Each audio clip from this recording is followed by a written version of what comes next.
Hey there, folks. It's Sam Whitfield, and you're listening to hour number 2 of the Whitfield Report Saturday show. And I guess this is kind of a bonus podcast.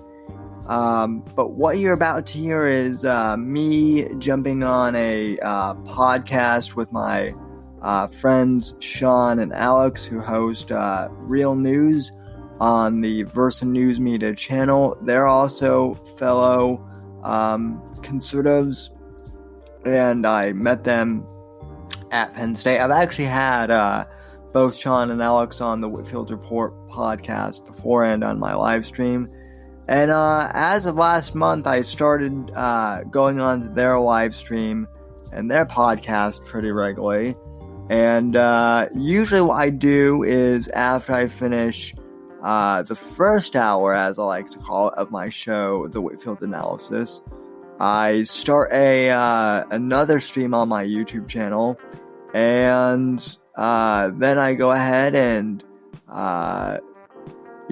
kind of feed into theirs too. So basically, I record the audio from their stream onto my stream, and we kind of simulcast that way. And that way, their audience comes to my channel, I go to their channel, and their channel on YouTube is still growing. But I usually don't record the simulcasts as podcasts, but I'm going to start doing that. So every week from here on out, the second hour of the show, where I, do the panel discussion with the guys from Versa Media, is going to kind of be like a bonus episode of the podcast, so to speak. I've done a few of these streams, in the past, but this is the first one that is also in podcast format. So I hope you guys enjoy this. This is a little, less structured than the Whitfield Report, I guess. So, it's more of like a roundtable type thing, and obviously I'm not the only host. But anyway, I hope you guys enjoy this new addition to the audio podcast. And, any feedback, as always, is appreciated. And I really do hope you guys enjoy. Thank you.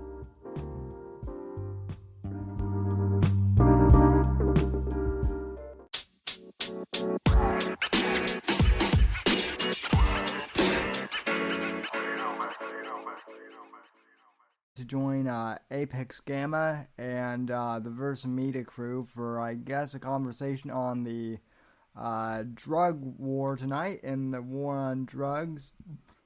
So let me switch my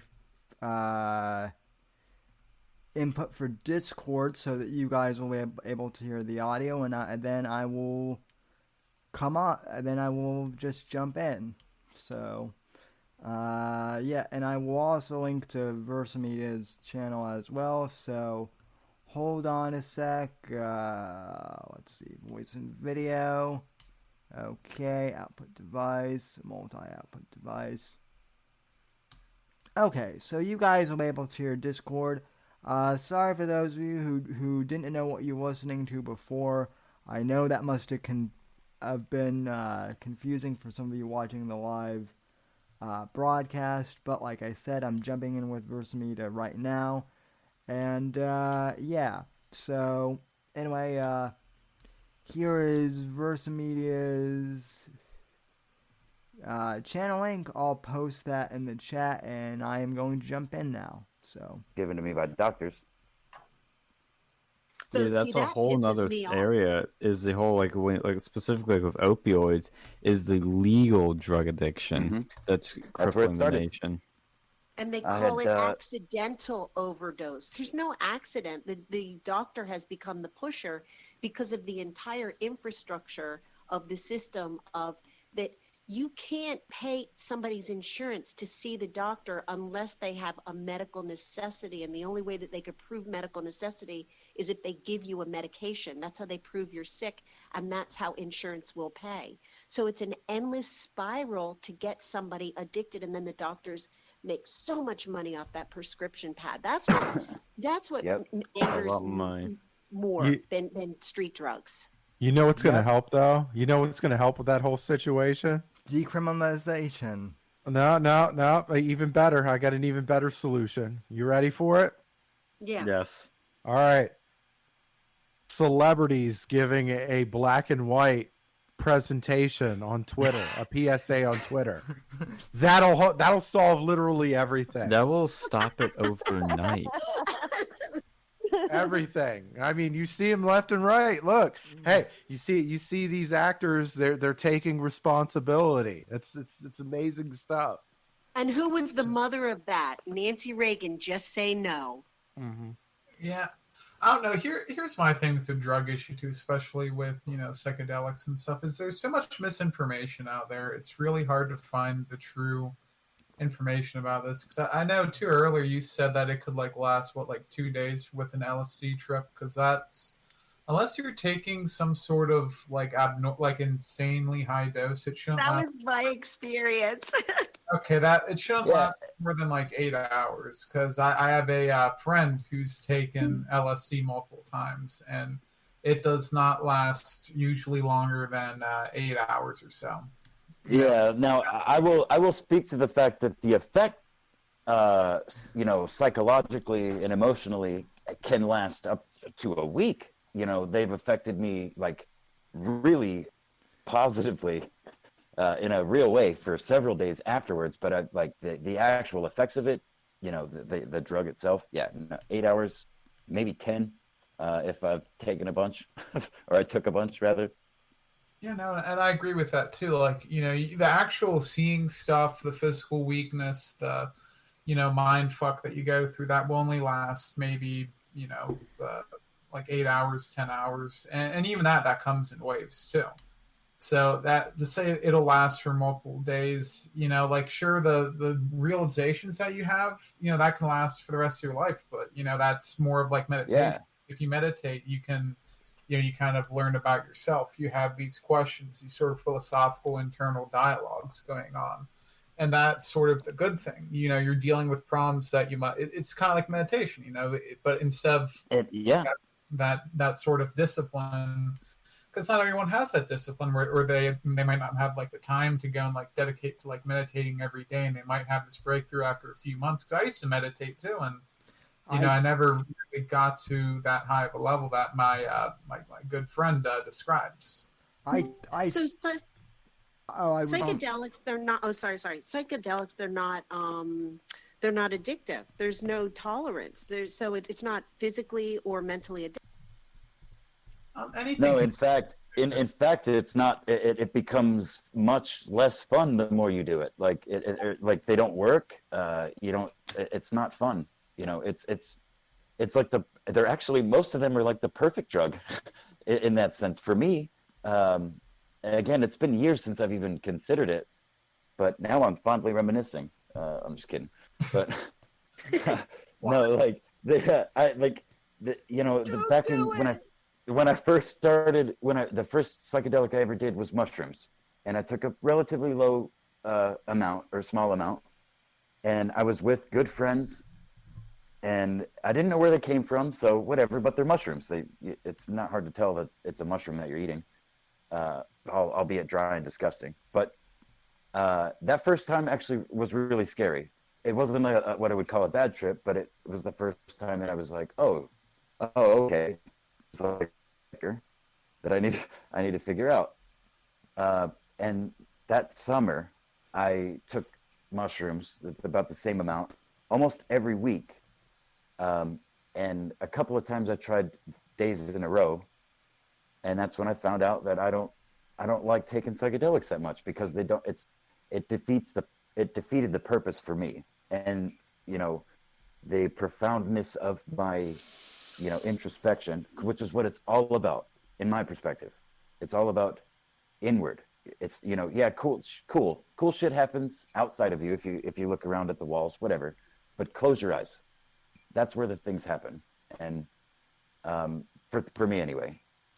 I had a lovely, also very similar. My first experience on mushrooms, my first and only, was lovely. I was with somebody that I loved and I trusted, and we went on a trip to Mexico, and it was just amazing.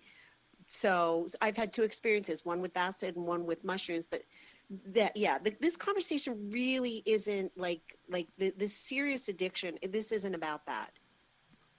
No, and that was the point that I was trying to make. Is I don't think that drugs should be illegal. I think that people should work harder at teaching people younger better values. Period. So that's my dream world. Yeah. So I have a question. This is a really serious question for me, because this is kind of like the context for you other guys too. This is the context of reality, and the reality is what the CIA and what through the years what the government has done to the inner cities because of their agenda of flooding the inner cities with cocaine, or flooding the inner cities with crack, or flooding the inner cities with heroin, and destroying generations. That's a huge problem that I have. Well, I think everybody on the panel would agree that's a problem, but I mean, am I wrong? Yeah, no, I don't think, like, what the government did with the what was that, the Iran-Contra thing, where they're smuggling cocaine to the cities to go and basically fund clandestine operations. Like, yeah, that was wrong. I don't think very many people will say, oh, that was a great government policy. Thank you, Reagan. No, but I don't. Now, to a certain extent, you know, there is individual responsibility. No one, for the most part, no one's putting a gun up to your head and saying, hey, smoke this pipe. You know, some people, maybe that happens, but, you know, there is a certain element of personal responsibility in it. However, you know, in that instance, that was wrong. You know, we shouldn't be having an agenda to go and, like, flood the cities with any drugs, which is why what China's doing with the synthetic opiates, fentanyl, carfentanil, that is wrong. That is an act of almost like a sort of war. Like, because we did that too to China. I think this is revenge for the opium wars. But it's the same thing. Yeah, it's happening right now. It's the same thing, and everything's laced with fentanyl. And fentanyl is a killer. It's worse than fentanyl. weed. Listen, fentanyl killed my little brother less than a year ago. So no, it's fine. He was actually under. He was in jail. He was in work release, and he died of fucking fentanyl overdose. Yeah. It's taken a lot. It's taken a lot of people. It took Prince. Dude, it's taken Prince. That's what I'm talking about. And when you say nobody forces you to do this, that's absolutely not true, because usually most people start drugs between 13 and 15, and it was usually given to somebody by someone they trust, an older sibling, a parent, an uncle, somebody that was going to molest them. I mean, usually, yes, doctor. they almost were Yeah, forced. Doctor. Yeah, especially a doctor. Like if you're going like if you're getting a surgery or something like that, they're going to. You got these asshole doctors feeding you these pills, like, here, you know, you don't want to get in pain. Here, take this shit. And before you know it, they're fucking hooked. Now, you know, I've been hit by a car recently. I had the option if I wanted to go and take opiates. I refused that. You know, but if you're young, you're gonna do what the doctor tells you to do more. Even like if you're kind of like Alex, you're kind of smart. Like you're kind of smart, okay? And by kind of, I mean really fucking smart. But like, but I'm saying, yeah, I had to throw that joke in there. But no, like the 13-year-old's not gonna fucking. Differentiate. Well, he's going to be like, he's going to look at the doctor and be like, what do you think I should do? And of course, that fucking crooked ass doctor's going to be like, hey, take these fucking pills. Well, no, you know what happens? And then they have, and then they get addicted, and they come out, and they no longer have their prescription, and so they got to find heroin on the street. And this is exactly how the 60,000 people that died last year from opiates, this is why they did it, usually because of a doctor or because of their older brother got them started, and then they've got some fentanyl in there and it's over.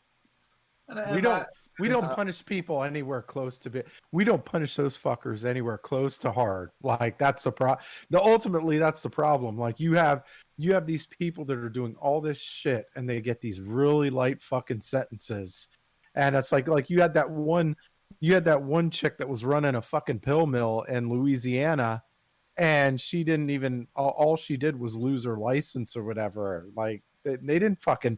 It was a glory, or maybe maybe a couple years in prison, I think, but like nothing. It was like fucking nothing. No, if Dictator Phil was in charge, these fuckers would be executed. A lot of people are making money from the whole chain of command. And I agree with that. With the doctors, they need to be held accountable for that.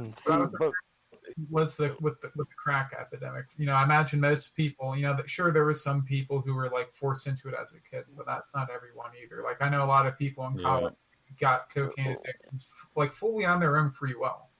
What you guys what nobody mentioned and what I wanted to touch on, and again this is from my just from my perspective and my story, is when you're 13, 14, 15, 16, 17, you don't really have much of a, well, maybe not 16, 17, but when you're younger and the doctor, he's not talking to you, he's talking to your parent, your mother or your father, who are also uneducated.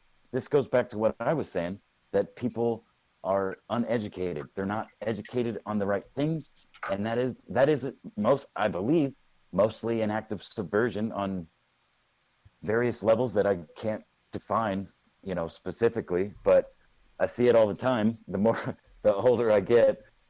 But well, yeah, so you hook a kid early, actually, better yet, you convince their parent that, you know, you in your lab coat has got all the answers, and you feed them Adderall and fucking opiates and Ritalin.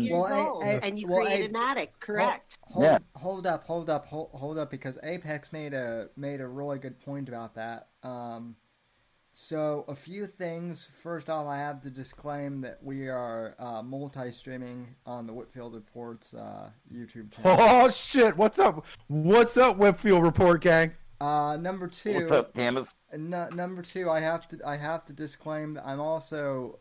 It's amusing that we're talking about drugs because I'm in the midst of drinking a beer, a Corona. Well, there you go. Oh, that's not beer. Whatever. That's a Corona. That's not beer. Corona? That's not beer. Yeah, we already agreed that beer wasn't in the drug discussion anyway. Sammy, that's like Kool-Aid. But you need to up it up. How much they've been advertising during this fucking pandemic? That is one of the most slick but awful advertisements ever. I love it. I'm in branding and advertising, and I think it's brilliant. But I'm an ad major, so. But also, it's interesting that you guys bring up the Ritalin thing because I have a very interesting story. When I was 5 years old, and going into kindergarten, my mom went in to meet with I guess like a few of the prospective kindergarten teachers and. You know, some of the school administrators because, you know, with me being in a wheelchair, I needed some assistance, and so they, you know, basically, I had what's called an IEP, like an individualized education plan. And long story short, the school psychologist at the time, this was like back in 1999 or 2000, can't remember which, but the school psychologist back then wanted to put me on Ritalin, and without meeting me face to face, without doing any like tests on me, based on the fact that according to like the preschool teachers or whatever, I guess, I wasn't paying attention to in like math or whatever back then. So they wanted to put me on Ritalin. And my mother's reaction was basically, she said, if you even suggest that my son get put on Ritalin again, if you even mention it, I will sue this school district's ass into the ground. You are not. I love your mother. You are not putting you are not putting my son on any drugs. Yeah, your success story, man. Fuck it. So, you know. I mean, she did fuck up. I mean, she did fuck up with having you drink Corona. I mean, that's terrible. Like, who does that? Well, Jesus.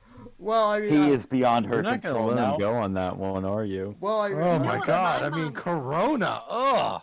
My mom told me. What, were you all out of Kool-Aid or something? What the hell?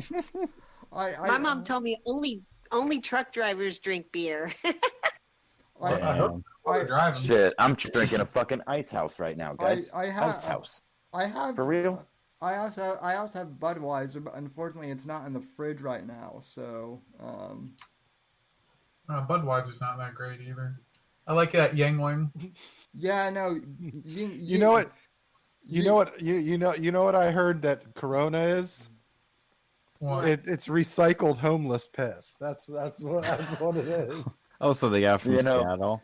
I thought that was Bud Light. Probably. They used to call that Schlitz when I was a kid. Schlitz. The rumor when I was growing up was 1 in 4 Coronas tested positive for urine. So hey guys, on a total topic change, kind of back to before Firecracker joined. I just checked my comments on these couple of clips that I uploaded to my Owen Benjamin clip channel. Oh, nice! And it appears the Owen haters also really hate our president. I've never seen such spicy comments in my videos before. What's all that? Even from the Bears. I fucking predicted that. I've been telling people for months for years that Owen and his cult aren't actual conservatives. So. No. Oh, Sam, you misunderstand me, Sam. I'm saying that my fans, the viewers of my channel, like the regular commenters, aside from a couple, are like fucking blah, blah, blah, like all caps posting comments. It's like, whoa. Well, it's actually kind of weird to see. Are they the type that don't think that think Trump doesn't go hard enough? Yeah. Oh no. They think he's like the hard left stance on that he's just straight evil and he's inciting violence and he should. I mean, I can't quote any of them. I can't quote any of them off the top of my head. Let's see. So you have liberals who sub to your channel who love the fact that you bash on. Hey, listen, Sam. I'm not gonna call this person out, but the first two initials, the initials are A and R, and they're subscribed to both of us. This is their comments. Trump may say some pretty words, but he appears powerless. This is not really about racism. It is an excuse to perpetuate the blame game, loot, use violence, feel aggravated and entitled, and engage in hooliganism, hate. Actually, that's a good one. Never mind. So does that mean that they're voting for Biden? I don't know what they're voting for, but it's just weird to see because my YouTube channel. I don't like guys. I'm not like an internet guy. Like I've lurked around for years and watched random shit, but I started making videos about Owen Benjamin because I wanted to make fun of him for some reason, and I've made a bunch of really shitty ones, and I've amassed like almost 1,000 people that I actually talked to and have had conversations with. That's how I met Sam. That's how I met ultimately you guys. But it's just a weird dynamic because my channel's always been about one thing, and I knew if I ever uploaded anything else, be it like my music or anything else I wanted to clip, that it would cause some kind of rift. But I just went hard on my stream before I joined you guys like 10 minutes ago or whenever. I played a clip of Andrew Breitbart's CPAC speech because I think it's still relevant as all get out, even for today's. But I've kind of beefing with the quote unquote America First crowd this week because they don't think Trump's going hard enough, and also one of their leaders thought it would be funny to tweet out that Black Lives Matter should burn down a Chick-fil-A. So that's where we're at within within the right wing kind of fighting each other. So yeah, and I'm getting personally like really annoyed with it, like that there's this constant infighting between now. I mean, it used to be really just between the Trump MAGA populist crowd and the establishment. But now it's a fight between the establishment, the moderate MAGA crowd, and then the hardline America First crowd. I think And I think Nick Fuentes is a closeted homosexual, and he needs to just come out of the closet. Oh, absolutely. He could be the next Milo, dude. Could I? Yeah, Maybe even better. Well, out of the closet. It'd be nice. Did you see his show with Milo? It was I great. did. well, Yeah. Well, considering that the Gripers fucking attacked Sean and Alex for just being associated with Turning Point, which is kind of how I got involved with Versamedia in the first place. But Wait, what did they say about Alex? well, no, it was basically just you, and they didn't mention Alex specifically, but they were like, Turning Point PSU is like a bunch of homosexuals. So, and then on one of the interviews that you and I did, just the two of us, Sean, one of the gripers, I should have actually probably saved the comment, but I deleted it because of YouTube's like comment policy or whatever. Yeah, we've been having doing a few tonight. One of the gripers said that you and I should both be thrown into an oven. And so It's a bit cold in here, so maybe I That will. sounds like something Owen Benjamin would say. and so when Nick and his ilk are actually, Nick didn't say that, but his fans said that, and when Nick is the type of edgelord to say that, I mean,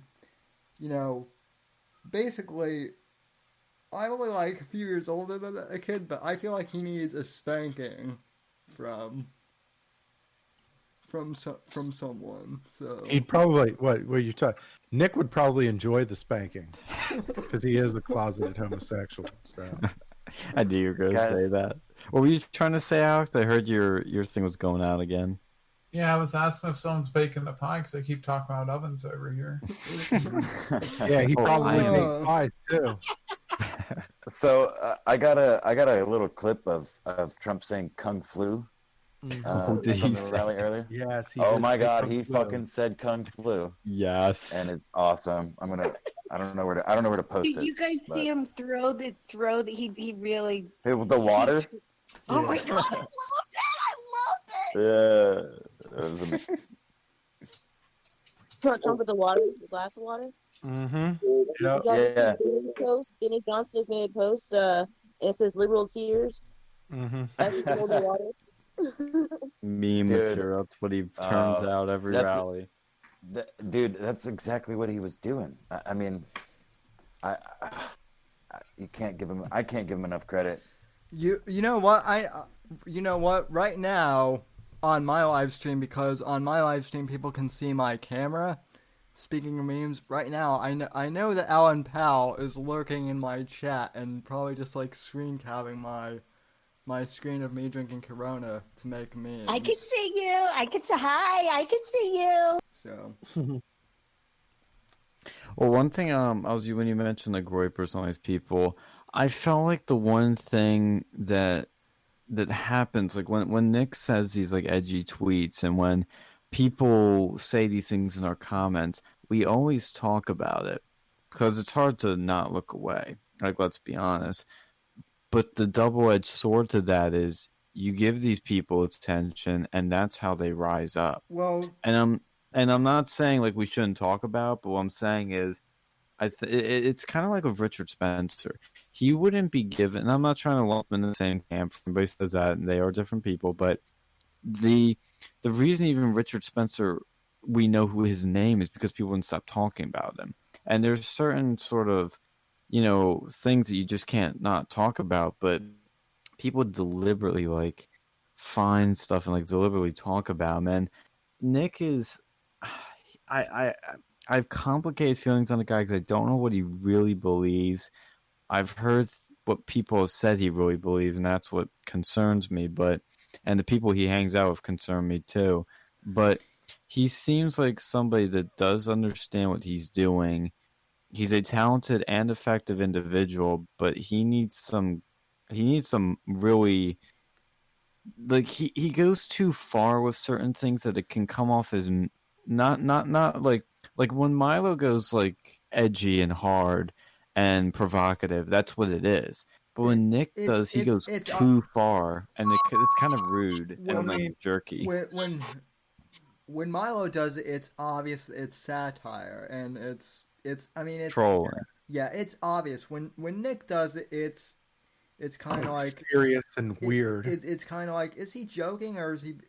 So here's why I focus so much on like Nick Fuentes and also the Owen Benjamin types, because I feel like every time I ignore them, right, I always get some normie, They're like, why aren't you talking about X, Y, and Z? Well, no, I always get some, so like, oh, so Nick Fuentes is Nick. They think that because like Nick Fuentes said, X, Y, or Z, that like all of conservatism now, thinks X, Y, or Z, and I always yeah, and so I'm always like, oh, fuck. He's got now I have I'm like, okay, let me explain. So it becomes like a whole thing. So I end up having to explain it either way to people. And so I'm like, I might as well just address on the show and reinforce to people publicly that I don't, I think we do have some nut jobs on our own side. So well, I mean, Nick Fuentes, he just looks like a guy that's like sexually repressed. Like just let a chick touch your penis or something. Like, and then if you're not into chicks, hey, let a dude touch your penis. I don't know. Dude, as Gavin McGinnis said at the CPAC after party, he said, we have all these groypers here, and you guys, look, you're young. Stop worrying about Israeli foreign policy and start worrying about getting laid. Yeah, I know, right? That freaking, the interaction of women touching your private parts, that is fantastic. I mean, that is just something else, and when you don't have that, I don't know what's wrong. I don't know, and you can kind of tell. But Nick is kind of weird. He's got that weird. That's well said, Phil. Yeah, like that. He's got that weird vibe of like, nobody's touched my ding dong ever, and so get, well, feel better. Here's my sort of thoughts on that. Like, as much as those people do suck, they aren't the ones in power that we should be worrying about right now. You don't see whatever, like the alt-right forming like city blocks, like chops and shit. The most they'll do is like go and fucking bring tiki torches to a fucking protest. Like these people aren't the ones in power. And honestly, like the more you bring them up, the more drama you just start between them. So it just kind of feels, at least to me, like it's not even worth it. Like, if they do something notable, maybe bring something up then, but if they're just being themselves, like I don't really give a shit. They're kind of like a deep state Hollywood, kind of. Yeah, the people that matter are the actual communists who are in charge of the establishment, who are in charge of the, who are in charge of colleges. Those people matter because they have direct institutional power over people and they implement their message. If the alt-right were in charge of college admissions or like Fortune 500 companies, then that would be a different discussion. And then, we could bring them up more. But, we're focusing on the wrong enemies here, I feel. Well, yeah, I mean, I listen, I think that, we can focus on maybe not just the wrong enemies, but like all of the enemies. But maybe that's just the Italian in me. I want to deal with all of our energy, all of our enemies. Into the people in my chat. No, I'm not going to chug this. So to address, did you just say you're Italian? Did you just say you're Italian, Sam? I'm half Italian. Oh, you're half Italian. All right. Yeah, so correct that. What did you think? So what did you think, Sam? What did you think about the Christopher Columbus statues getting torn down? Because I heard Christopher Columbus is your guy. What's the deal? Okay, so in relation to all of that stuff, I have to be completely honest and tell you guys that I was a bit depressed this week, especially on Thursday. If any of you guys heard my Thursday Whitfield report, I was depressed because Black Lives Matter and Antifa are just running around tearing down statues, and cops are like I mean, the cops have literally gone on strike and they're not out there. And I don't know, it's kind of been building in me for a while, but on Thursday it just kind of like,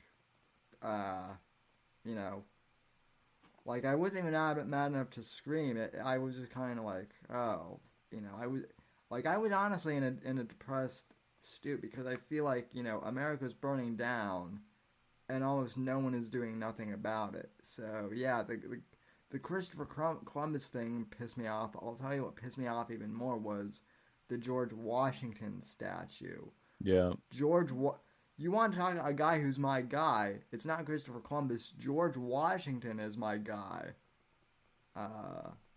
And yeah, I like how Trump he mentioned that and how they tore it down and wrapped an American flag around it and set it on fire. And he wants to, I mean, he's talking to the senators there, the Oklahoma senators or whatever.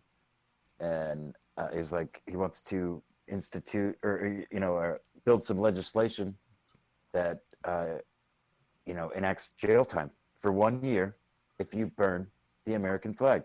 You can stop it, do whatever, but if you burn it, like you desecrate, like free speech is important. I forget exactly what he said. I clipped that too. I should probably upload that. See, I don't think he should do that at all. That to me is a big problem. That is very anti-First Amendment, which would really hurt his pro-free speech brand. Because I hate anybody that burns the American flag is, in my opinion, a traitor. But you should be allowed to burn the American flag because it is an expression of speech and it is not harming anyone. I agree, but it was just good. No, go. Me? Yeah. Oh yeah. Now, my thing with that is you're going to turn a whole lot of libertarians against the Republican Party. I mean, the ones that are still in there. There was a decent libertarians to the Republican Party. You do that. One, it's going to get shot down by the Supreme Court. It's been done. Right. True. Of course, that's the whole point, though. Is he was he was just saying it's disgusting. Like 1 year in prison is what he thinks it's worth. I think. I see. I think. Yeah. I'm all for, you know. Hey, if you want to burn a flag, go for it. But I will say this: if you're a government employee and you burn a flag, you get fired and there's no rehiring. If you're in the military and you burn a flag, you're out. Same thing. You're out. I'm curious, you're not getting back. You're not getting back in. When you bring that up, have there been cases of military, like people currently like enlisted in the military burning the flag, and have there been consequences against them? There have been actually. There was one. Well, I know there's one. There was like the army wife that wiped her ass with the American flag and posted it on social media. My question is, how can you be an army wife if she's not employed by the U.S. military? Well, I think because they were living on post housing. I think they threw her off the base. Like they were like, nope, you got to live off base now. That's appropriate. I agree with that. Like if you're in the military, if you're in the government and you do that, yeah, you should absolutely be punished. It's like, you know how in the U.S. you can say like whatever you want to say. You can say like stupid shit, you can say racist shit, you can say hateful shit, but you know, you can still get fired from your job. Yeah. But saying something and burning something, it's almost like an act of violence against the country. Right. Or is like if they set the fire in an improper location, I think they can charge them with that. But if it's not that, that's true. Yeah.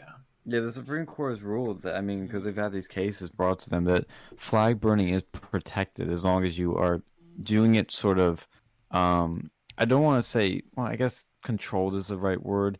You know, you're not like doing it like an open field that's super dry during wildfire season and you're burning a flag there. That's a big no-no because you're going to start fucking wildfire and kill people. And yeah, it's a whole big problem all in of itself. But if you're doing like in the street, you burn it. Doesn't matter. It's fine. Nobody's harmed. It's kind of like when you bring up like violence and like active war and all these other things some people say, it's kind of like what's interesting is to see how they've ruled on things like you'll see people make speeches and they're going to say like, well, we're going to bomb the shit out of ISIS. We're going to kill ISIS. Some people say, well, wait a second. Isn't that an act of violence? And it's technically not, because you're advocating for a policy. You're not necessarily saying, hey, you, sir, right there, go kill that person. But if you say like, I shouldn't even say it on this because somebody could technically say it's violence. But if I said, hey, I'm going to kill X, or hey, you go kill X, that's not protected. But if you advocate for like a certain like policy stance, it's like a blanket thing that's not aimed at a particular person, that is protected.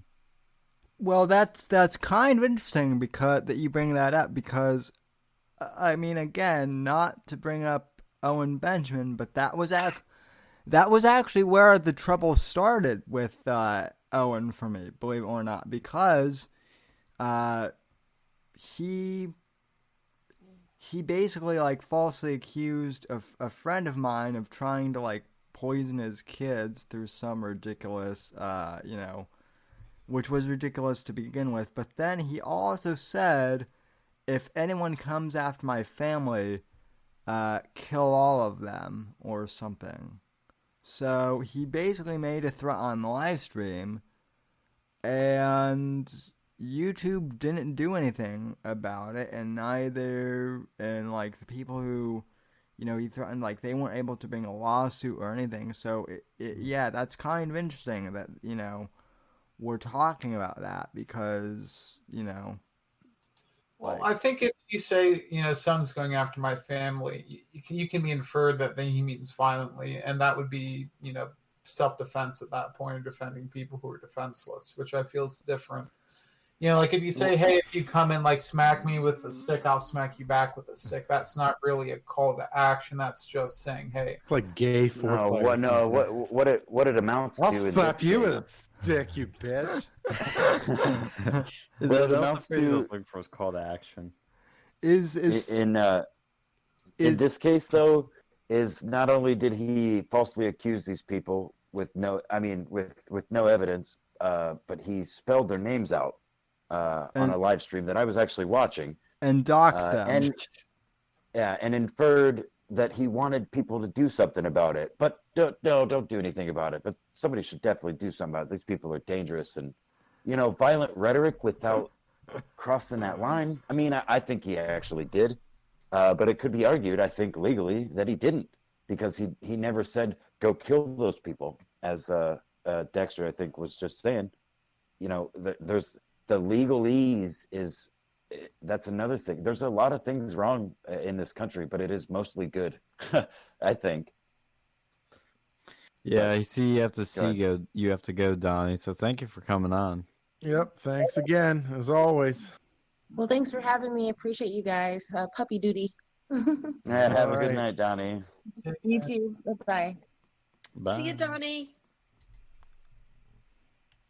Nathan says Owen's out there past Pluto.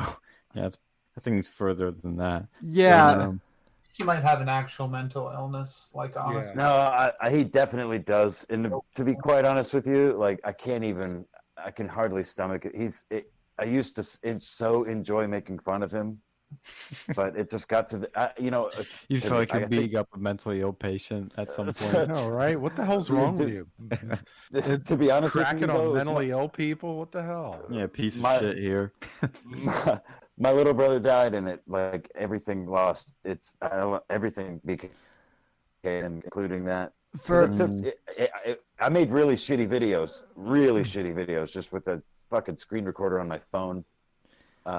Apex, your shitty videos are artwork masterpieces. So they're part of the lore, that's for sure. I mean, I'll never escape that. I mean, luckily my channel's not tied to my real name yet. I mean, I think Sean, is it you and I have talked about the movie Blade Runner, or was that another? Yes, we have. Well, very extensively. Okay.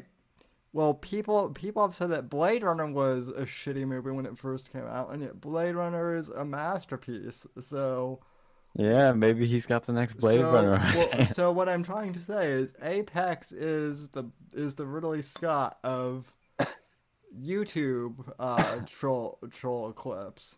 So Well, you know, the funny thing too is like Owen Benjamin is actually, you know, he's one of those people that's very fringe now, but talk about a guy where, yeah, he does have a mental illness, but I think the more interesting study on him, not only should you study his mental illness, but study how the censorship broke this man. Oh, because yeah. He didn't go really downhill till the censorship hit. And I've noticed it with other people. You know, people that I love have gone more extreme because of the censorship. Yeah. Well, there's no doubt that that's true, but that's, I mean, the overall point you're making is true, but with Owen in particular, the spiral started with the incident that Sam was talking about, and to a greater extent, the Owen's quote unquote best friend, who was stealing valor, and Owen refused to accept that when people tried to show him evidence, and he started banning people, and that started his spiral, which started the censorship. So, I mean, the censorship definitely played a part, but he has been drifting from fringe topic to fringe topic for well over a year now. Oh yeah, I mean the seeds were there. The drinking too made it worse. The drinking just spiraled it faster. I watched him normal, and then one day he was like nuts drinking. Well, I that's the thing. My liberal friend that is subscribed to my YouTube channel likes to use Owen against me. He equates Owen to Donald Trump and like the conservative ideals. He thinks I'm in some kind of cult mindset, and I'm not even. Listen, I have so many pages of fucking text messages between him and I that are baffling to me. This is my oldest friend in the world, 22 years at least now.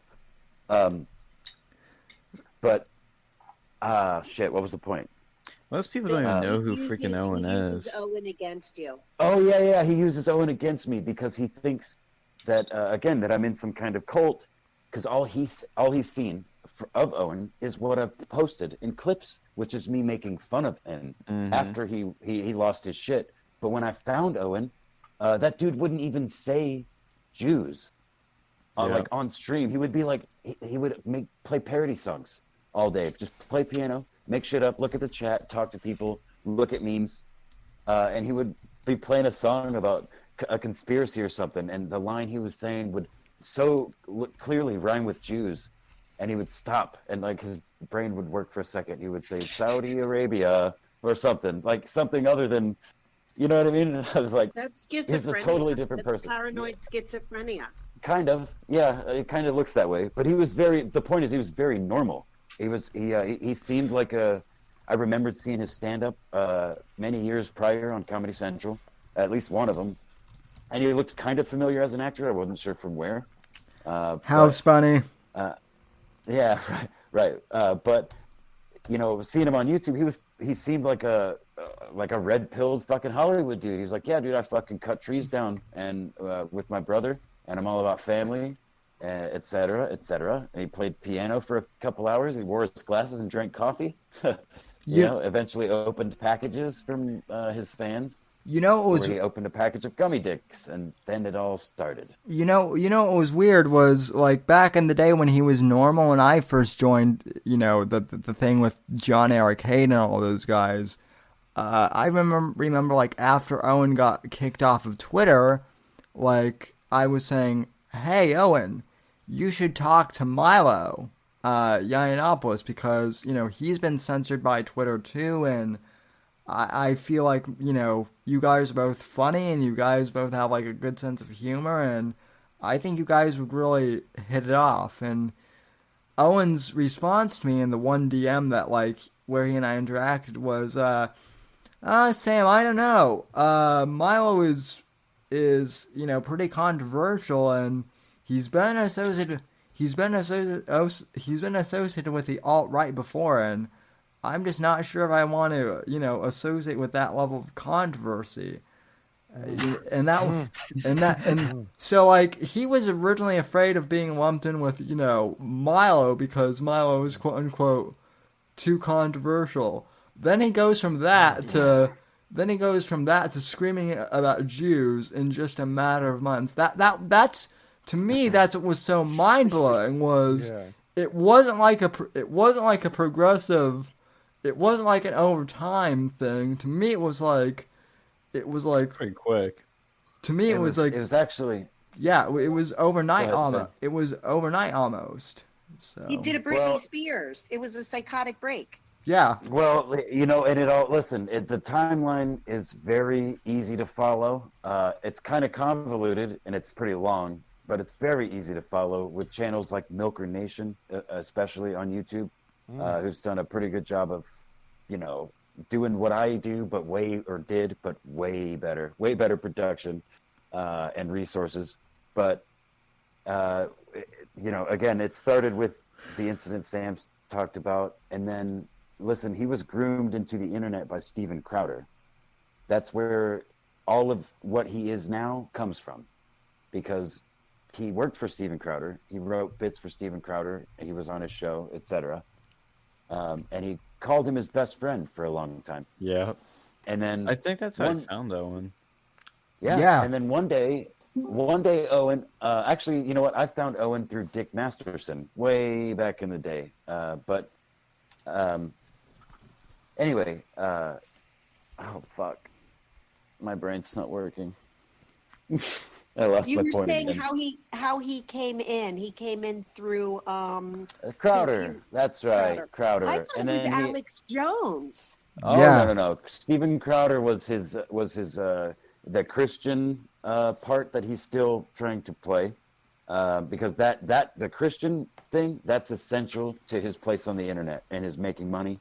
That's the one thing that he still holds from Steven Crowder, and he learned that from Steven Crowder. I mean, you can watch it happen through his timeline, but you can't be a Christian and talk shit on Jews all day long. Oh, sure you can. I don't know. I mean, I'm not. I don't care.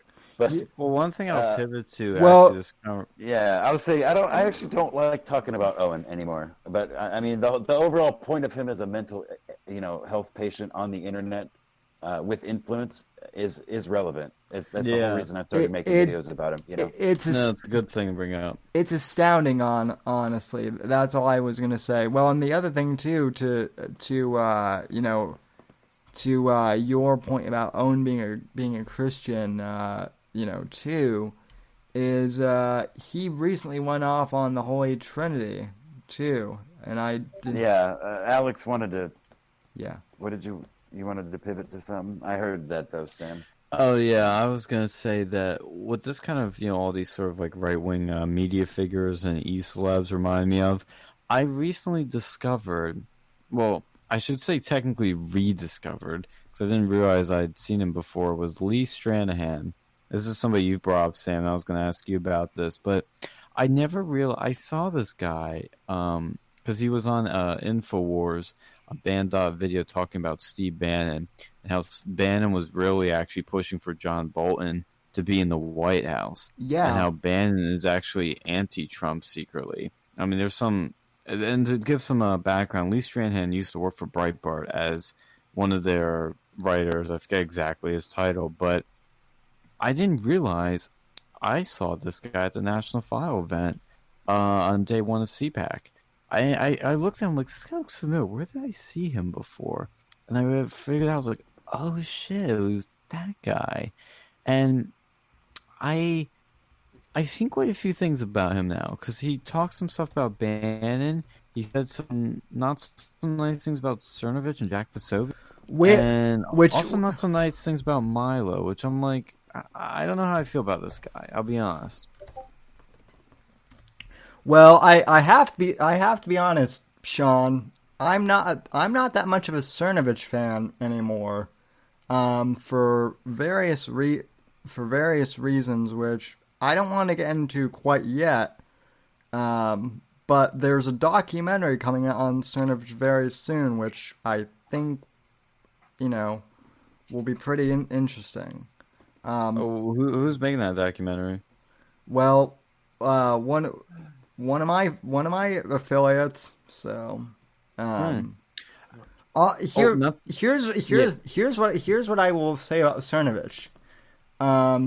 Cernovich, I do think he's done some good work, but he has danced around a lot of the allegations against him. What allegations? Sexual assault, supposedly that he settled, in court with a sexual assault allegation, and I mean he also, in regards to Lee Stranahan, and this is kind of where I take issue, he basically claimed a lot of Lee's work as his own to promote the Gorilla Mindset brand back in the day. So, all I'm trying to say at Cernovich is, like, I'm kind of 50-50 on him at this point. So, yeah, this Lee guy, I just don't know how I feel about him, because he does have some level of credibility working at Breitbart. He would know the shit that goes down in there, but to be fair, he doesn't. I don't know. To be fair, he doesn't like Ben either. Yeah, it's true. He was right about the Ben Shapiro thing completely. I don't like Ben. Oh, that's a trigger. I don't like Ben. Well, okay. Yeah. Okay, so here's the thing about Ben Shapiro. I used to like Ben. I actually, my claim to fame, at least prior to Owen, is I actually interviewed Ben Shapiro on my old show back when I was in high school in 2012. And I interviewed Ben specifically about Andrew Breitbart, and basically, like, I asked Ben what Andrew Breitbart was like, because Breitbart had died earlier that year, and I knew that he and Ben were, like, really close together, and I also knew that that, like, Ben was kind of his, I guess, protege at the time. So I interviewed Ben about Andrew, and I will say this about Ben. I think back in the day, he was really good and really spot on. And I think he still has potential to redeem himself. But I think he really suffers from Trump derangement syndrome, and that's his ultimate problem. Just like Glenn Beck. I heard that from a very semi-reliable source that Ben Shapiro is still a virgin. I don't think he is. You know what I believe? I think he's not. He's got a couple kids. But Well, I also heard that he got he got his wife pregnant via a turkey baster. So that's dude, oh come on, don't. Yeah, no. You know what I think got to everybody that we're talking about? I got to go in a second, but I had so much fun tonight. But I think what happened to every single one we're discussing is their overt narcissism came out. With Cernovich, it was like over the top, and I couldn't even listen to these guys anymore because something started growing inside of them. Whereas before, when they were newbies, they were really fun to listen to, and they were really smart, and it was stimulating conversation. And then once they made it and they became like to us, a household name, they went off the deep end with their ego, and they're great Very well guys. put. Yeah. Yeah, very well put. The curse of the e-celeb, I guess. Yeah, we're all doomed. Because Ben Shapiro's wife is a doctor, so I heard she tried to become a doctor so she could figure out how to have kids without actually fucking. I also Ben admitted to me that Andrew would always sneak into his office at Breitbart and like post Playboy centerfolds on Ben's cubicle. I would do that. That's funny. On Ben's, but that's not very kosher. And then just like stand behind Ben and like whisper something like boobies or something like that, because Andrew had the sense of humor of like a 13-year-old boy. So, which I mean that's what I would do if I were working with Ben Shapiro. I would just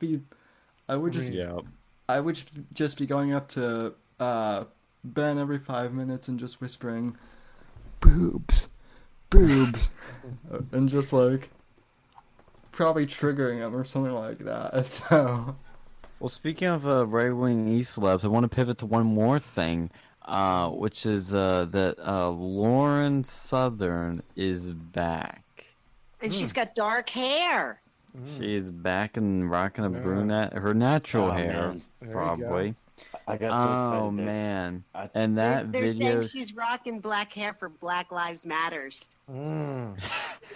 Well, I've heard some rumors about her that could kind of corroborate that in a different way. I'll leave it at that. But her video, and there's a lot because, well, I'll give you some context.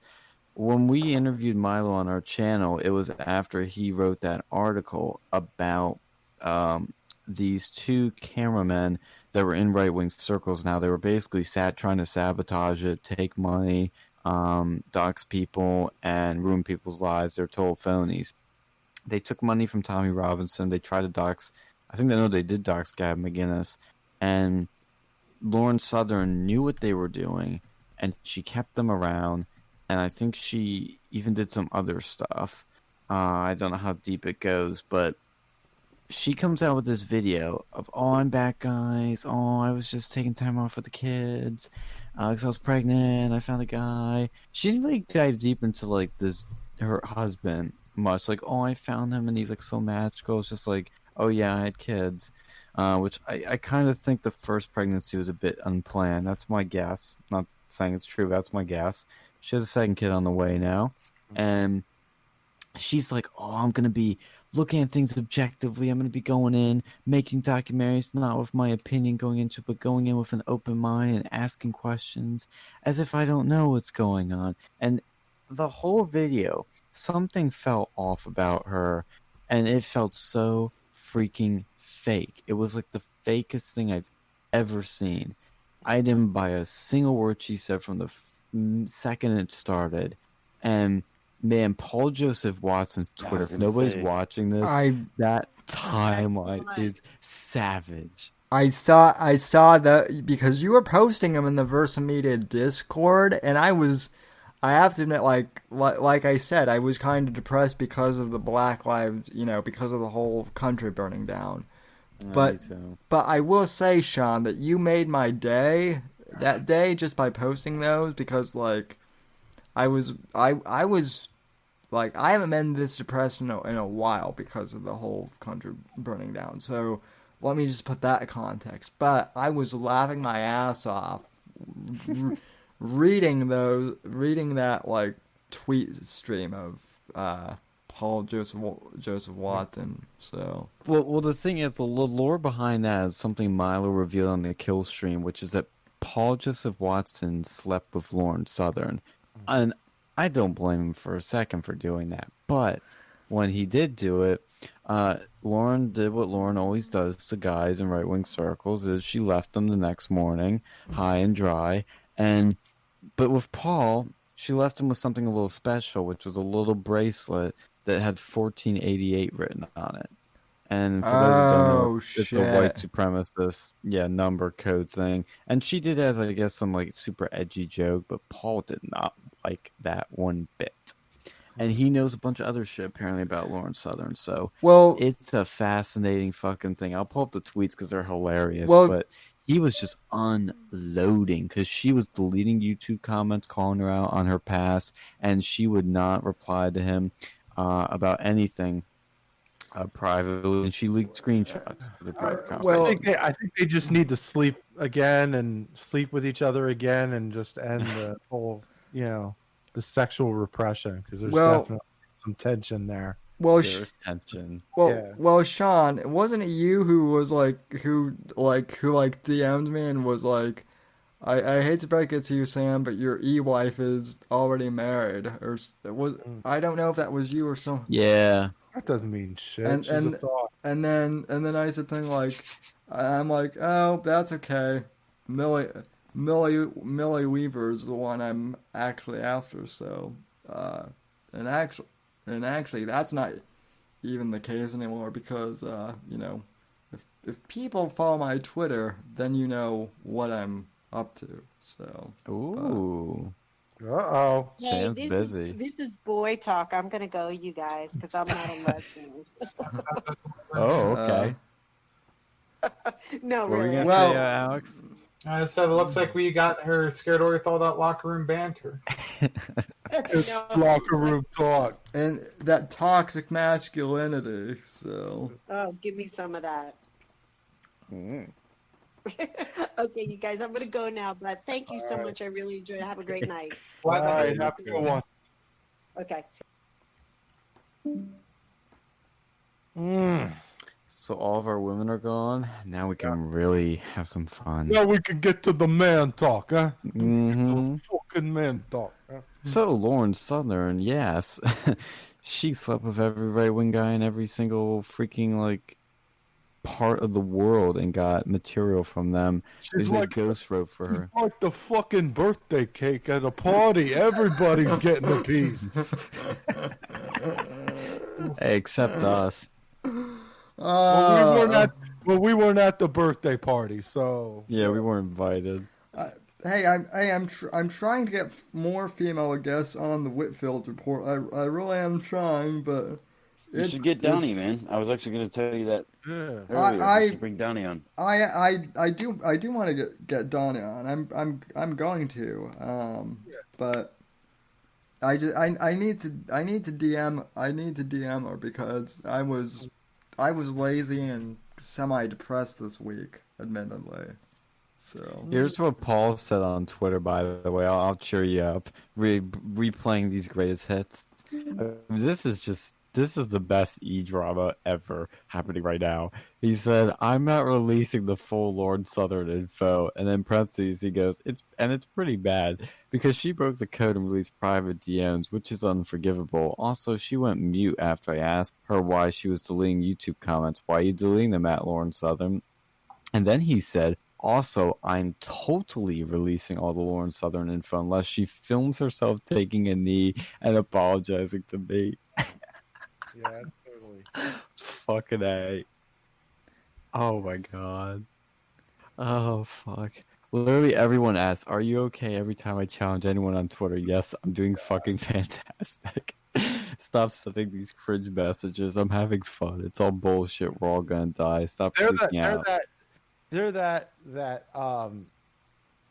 that couple that's like in high school that they're like into each other, but they're like, But they hate each other. like yeah, it's like, will you two just fucking get it over with? Jesus. Oh god, it's just hilarious. And his original tweet, oh yeah, he challenged her to a debate too.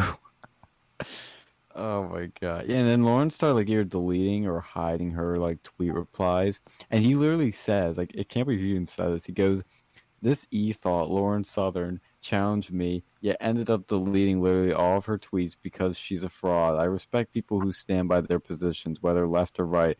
Evidently, she doesn't have the fortitude to do that. Very disappointing. Also, there's a code which you don't leak private messages without permission. That's what Lauren did, which is pathetic. I'll be making a full response video unless she publicly apologizes to me for her dreadful behavior. If not, it's on. It's drama, and I will escalate. oh shit, it's going down. Yeah. Oh god. Spicy. Very spicy. Yeah, he literally said, debate me, bitch. You know I will win. She probably. There's a good chance. What are the chances that she came back on? Because like she's not being satisfied anymore in her present situation, and now No, I know what you mean. for some sort of excitement or whatever. That's the thing is, why is she really back? Yeah. Why? And will she give up her thought he passed? Well, this is what I'm saying, because if she's doing it, like if she's an e-thought, then she's probably doing this for some action. But like she's apparently, if she vanished because she got married and was having a couple of kids, and now she's back all of a sudden, I don't know. Maybe there's not no more exciting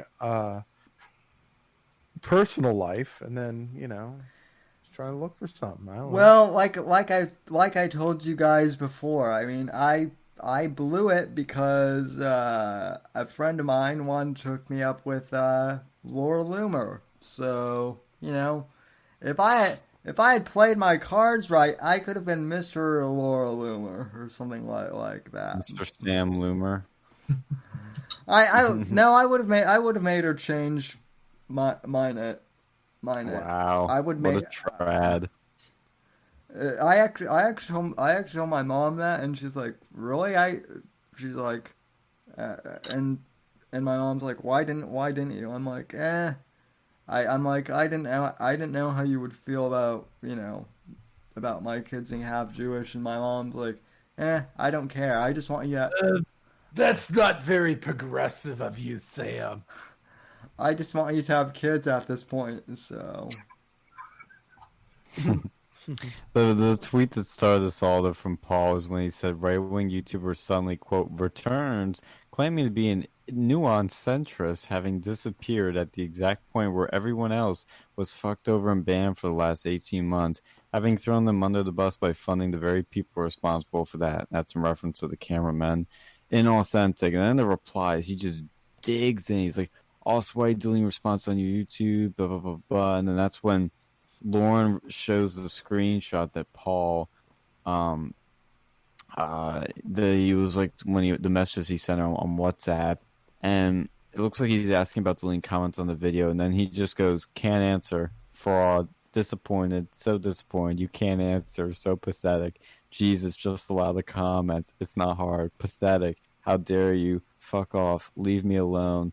Thought higher of you, but after tonight, no. Just have a family life, enjoy it, and protect your kid. Much respect for that, but otherwise, fuck off. Yikes. Can I ask? Didn't Paul actually lose a kid and I thought he had a daughter, and then the daughter died of crib death or something sad like that. What? Really?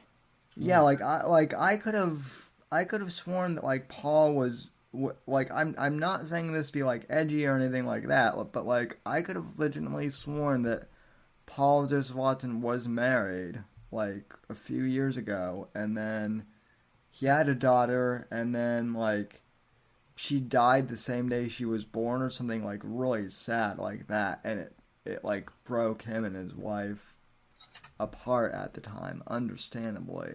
So. Yeah, I had not heard of that at all. I've always liked Paul. He's awesome. I actually liked him better than I liked Alex for a while because same. Because I always said, I for the longest time I thought Alex was a crazy 9/11, conspiracy guy, so I never really liked him, but then Paul would always come and I would always watch him, and I was like, okay, this guy is good. It was only once I heard Alex on Joe Rogan that I gave him another chance. So yeah, and actually it's funny. I'm on Lauren Southern's Twitter page, and you want to know what? It comes up on the right with you might also like, and it lists some accounts.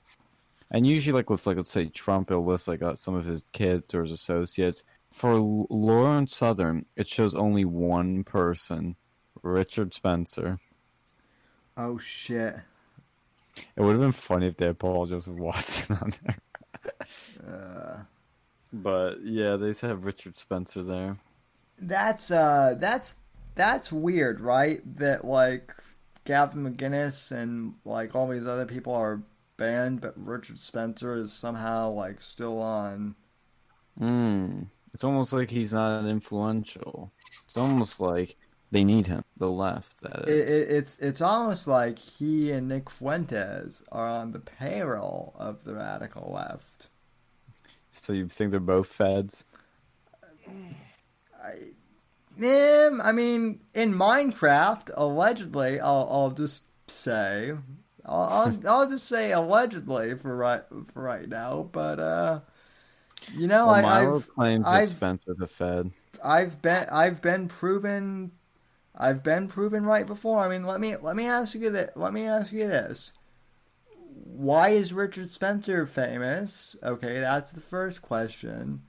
And then, where did Nick Fuentes come from? Why is he famous?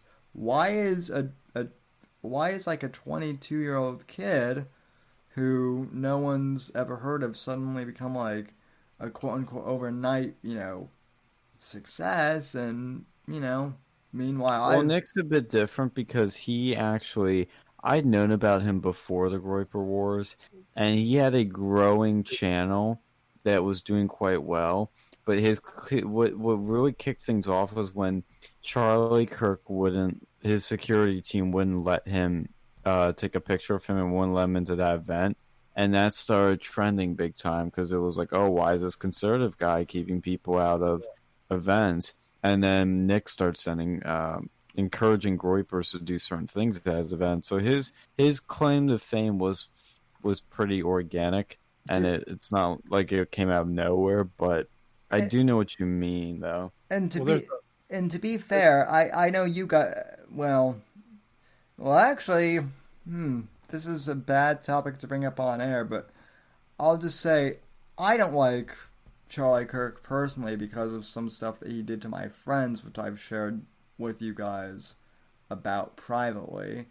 But I don't like Charlie Kirk, but I do like some of the people that work for Turning Point, most notably you guys, even though I guess now not anymore.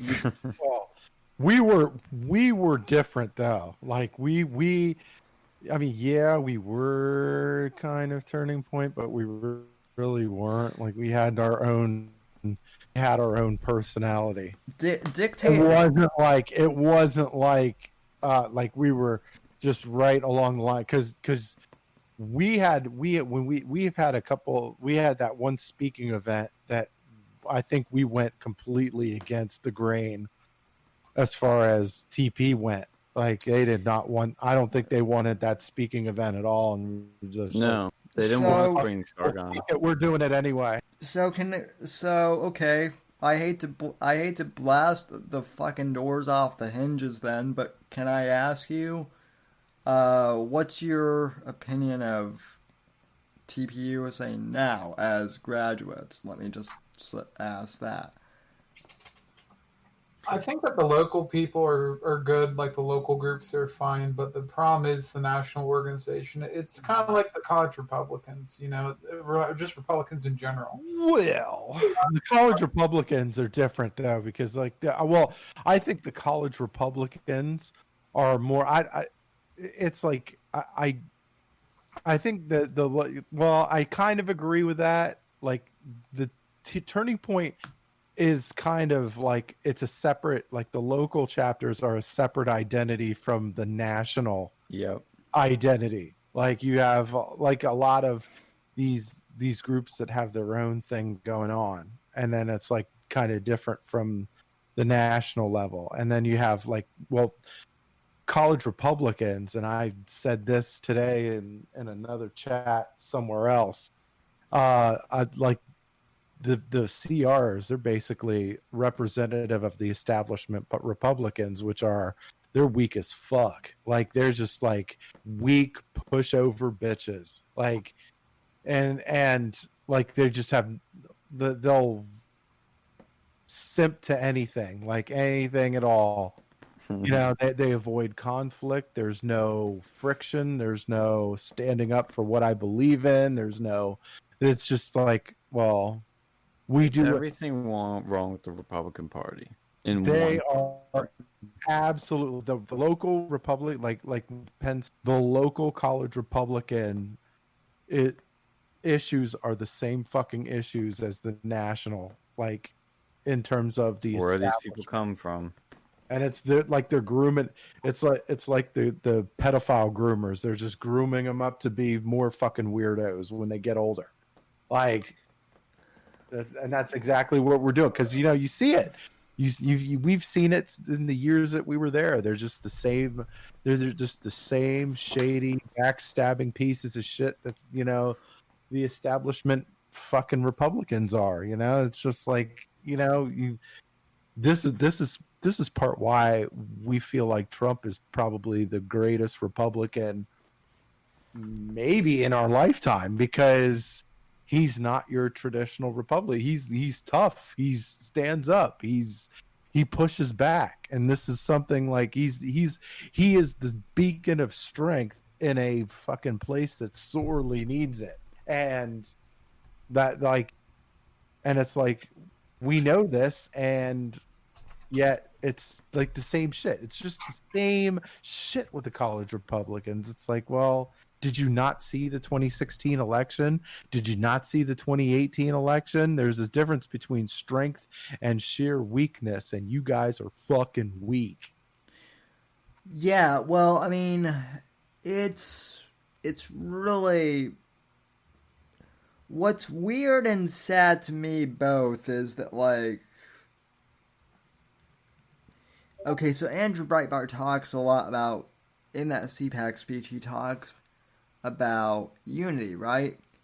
And I feel like in 2016 there was really that push of, like, okay, yeah, there are different groups like Turning Point and the College Republicans and like Yale, and well, Yale wasn't really a thing in 2016, but you know, They still aren't. yeah, and the sad thing is that, like, technically I'm still affiliated with them, and yet I just bash them all the time. I don't. That's straight up right there. You can bash I them all you want, but they'll still invite you to their fucking conferences because they're so desperate. I got another text message from my I guess, like, state head today. And yeah, my girlfriend did too. And he's like, Operation Win at the Door is hiring for July. I'm like, nah, I'm not traveling right now. So, but no, back to my original point though. Like, back then, like, the College Republicans and Turning Point, and I guess, like, early Yale, like, we were all kind of united, like, okay, we have to get behind Trump, and we have to get behind the conservative movement just to beat Hillary. And now there's not really that unity push anymore in 2020. That's what happens when you get what you want. Like, groups, you only had a common goal. But it wasn't like that at Penn State, though, was it? It was like... Well, but Penn State was an exception because it was one of the few... I mean, look, CRs are kind of established in many places, but Penn State was one of the few, very few, that did not endorse Trump. And there was... Look, and Alex can attest to this, there was a lot of unity in 2016.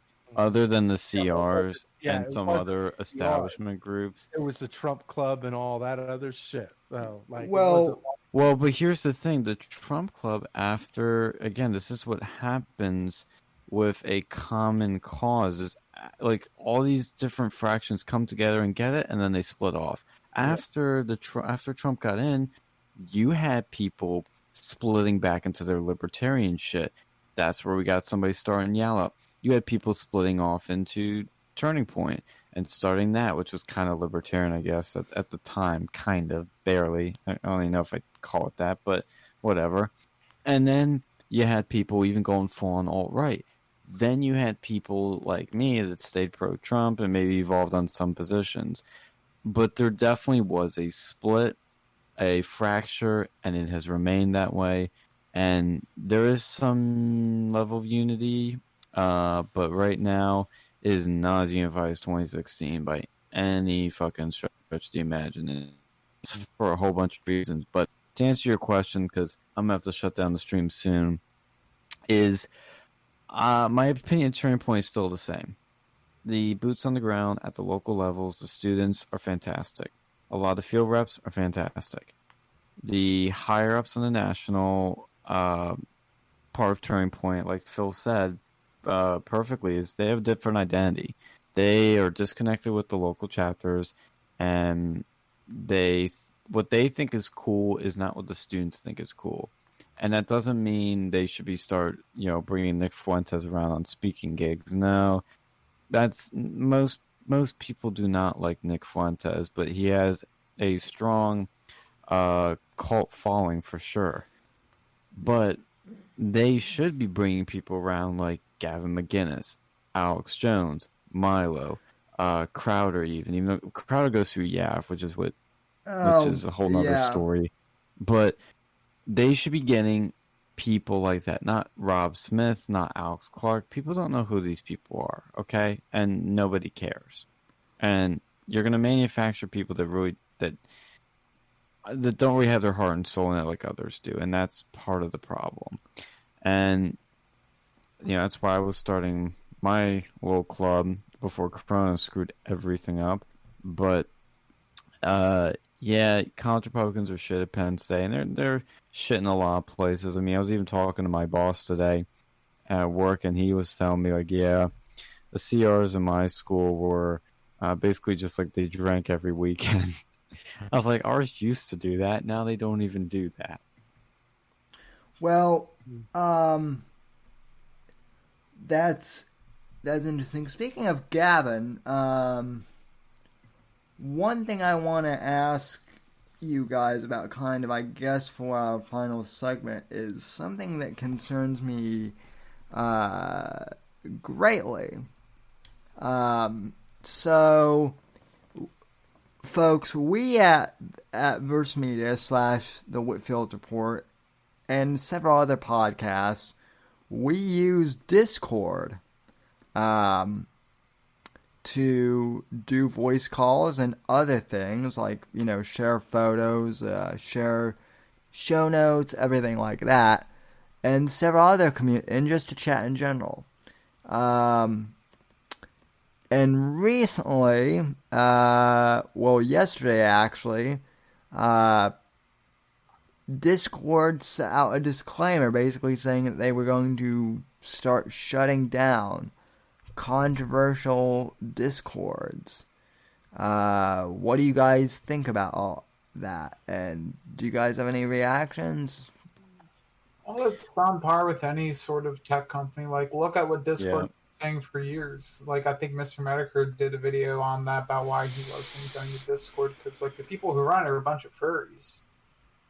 Like, there's been, like, videos and evidence. Like, you can look up YouTube for, like, Discord furry, where they have brought up, like, the fact that there's furries grooming children on these servers and, like, doing a lot of disgusting acts, and the Discord staff just ignore it for the most part. And they even go so as much as to go and tell them that, like, hey, this is being, like, anti-gay or whatever, anti-LGBT. Like, there's a lot of interesting stuff about that. That must be why Milo put his persona as his avatar on Discord. That makes sense now. I love Discord. It's the best platform for communication. But yeah, like Alex said, like what they said in that statement just didn't surprise me. It's stuff they said before. I'm not concerned per se, but I could see them banning more moderate stuff. I mean, they really haven't done that. They've only kind of banned. I can't believe I'm gonna say this, but they actually pretty much have only banned the legit Wignats. But who knows? They had that big purge after Charlottesville. Again, it was with a lot of white supremacists, but it can get, when you get rid of those people, the new extreme are just people that like freedom and capitalism and Trump.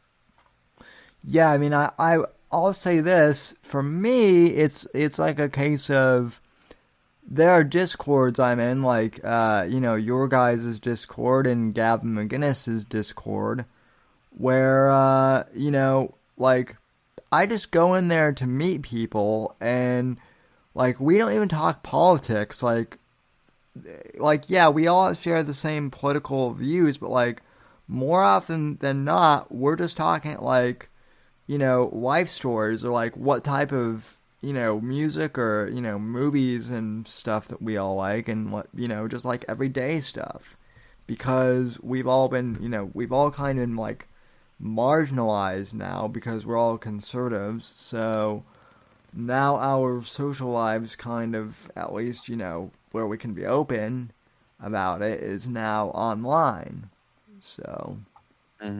Yeah, and It would be tragic if they start going after like some moderate stuff, like that'll kill their platform for a lot of people.